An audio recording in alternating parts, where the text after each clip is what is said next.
दोस्तों जैसे ही इजराइल और ईरान के बीच में कॉन्फ्लिक्ट शुरू होता है, भारत कोशिश करता है कि हम दोनों ही देशों से अपने रिश्तों को मजबूत रखें और भारत काफी हद तक इस कोशिश में कामयाब भी रहता है। लेकिन रिसेंटली भारत ने जैसे ही यूनाइटेड नेशंस में इजराइल के अगेंस्ट जाकर के वोटिंग क्या की, इजराइल भारत से खास नाराज हो चुका है और इसी चीज का फायदा अब ईरान ने उठाना शुरू कर दिया। और सही मायने में देखा जाए तो इस समय भारत और ईरान के बीच में नजदीकियां काफी ज्यादा बढ़ चुकी हैं और आज तो ईरान ने एक नया मास्टर स्ट्रोक चल दिया है जिससे पाकिस्तान और चीन के पसीने पूरी तरीके से छूट चुके हैं। और ईरान ने भारत को एक ऐसा ऑफर दिया है जिसे भारत चाह करके भी मना नहीं कर सकता, क्योंकि भारत और ईरान के बीच होने वाले समझौते से भारत की पकड़ एशिया में और ज्यादा मजबूत हो जाएगी। आइए पूरी रिपोर्ट को इस छोटे से वीडियो में आसान भाषा में समझते हैं, लेकिन भारत की इस तरक्की के लिए इस वीडियो को छोटा सा लाइक और चैनल को सब्सक्राइब जरूर कीजिएगा। दोस्तों पिछले कई सालों से आप ईरान के अंदर तैयार किए जा रहे हैं चाबहार पोर्ट का जिक्र सुन रहे होंगे, लेकिन रिसेंटली ईरान ने एक ऐसा फैसला लिया है जिससे भारत का अंतर्राष्ट्रीय स्तर पर एक बड़ा कदम होने जा रहा है, क्योंकि ईरान अगले 10 सालों के लिए ये पोर्ट भारत के नाम करने जा रहा है। यहाँ से होने वाले मल्टीपल ऑपरेशंस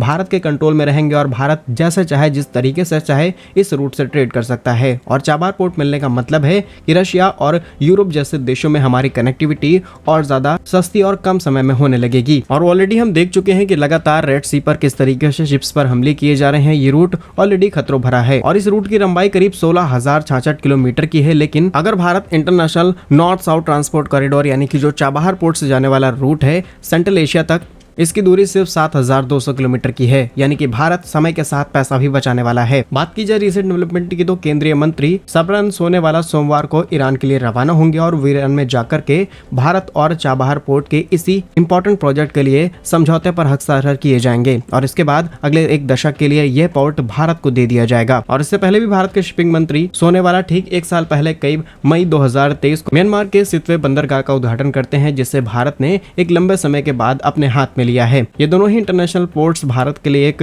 नई मजबूती का कारण बनेंगे, क्योंकि इससे हम आसानी से और सस्ता रूट का इस्तेमाल करते हुए ट्रेड कर पाएंगे। ऑलरेडी लाल सागर में हो रहे लगातार हमलों के कारण दुनिया भर की शिपिंग इंश्योरेंस कंपनीज ने अपने प्राइस बढ़ा दिए हैं, ट्रांसपोर्टेशन कॉस्ट बढ़ चुकी है और भारत को जो डिस्काउंटेड प्राइस पर जैसे रशियन ऑयल मिल पा रहा था, इसमें भी काफी ज्यादा दिक्कतें आ रही हैं। लेकिन इस नए रूट से हम आसानी से चीजों को ट्रेड कर पाएंगे और जियोपॉलिटिकली ये भारत का बहुत ही स्ट्रॉन्ग कदम होगा। साथ ही हम आपसे सवाल पूछना चाहेंगे कि अमेरिका जो कि सुपर पावर बनने की कोशिश करता है ईरान के ऊपर, उसने बहुत सारे सैंक्शंस लगा रखे हैं। इसके बावजूद भी भारत ने करीब 85 मिलियन यूएस डॉलर की यहाँ पर फंडिंग की है और भारत अब इसी रूट से ट्रेड करने जा रहा है और अमेरिका यहाँ पर कुछ नहीं कर पाएगा, क्योंकि अगर भारत के साथ अमेरिका ने अपने रिश्ते खराब किए, हम अपने ओशंस में अमेरिका को आने नहीं देंगे, जिससे वो चाइना को काउंटर नहीं कर पाएगा। तो यहाँ पर सुपर पावर होकर के भी वो भारत के खिलाफ नहीं जा सकता। तो क्या कुछ मानना है इस डिसीजन पर हमें कमेंट्स में जरूर बताइए। भारत कैसे ही यूजफुल इन्फॉर्मेटिव वीडियोस पाने के लिए वीडियो को लाइक और चैनल को सब्सक्राइब जरूर कीजिए। वंदे मातरम, भारत माता की जय।